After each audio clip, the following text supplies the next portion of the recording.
9 ya 10 yaşı var idi. Qumdan bir dəstə İmam Kazımı görmək üçün gəlmişdilər. Xumslarını həzrətə çatdırıb, şər'i suallarını soruşmaq istəyirdilər. İmam səfərdə idi. Xanım Məsumə qapıda dayanmışdı. Dedi, atamla nə işiniz var? Dedilər, xums gətirmişik və həzrətdən soruşulacaq çoxlu suallarımız da var. Xanım dedi, suallarını yazıb verin mənə. Sualları alıb evə girdi. Biraz keçdi çıxdı çölə.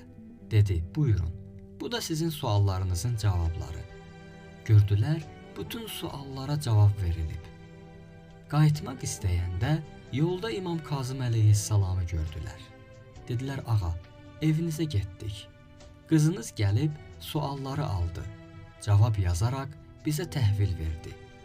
Həzrət buyurdu, sualları və yazılan cavabları mənə verin. Suallara və yazılan cavablara baxdı. 3 dəfə dedi, fədaha əbuha, atası ona qurban. Bütün cavablar doğrudur. Həmin sözü dedi ki, Peyğəmbər salavatullah onu qızına demişdi.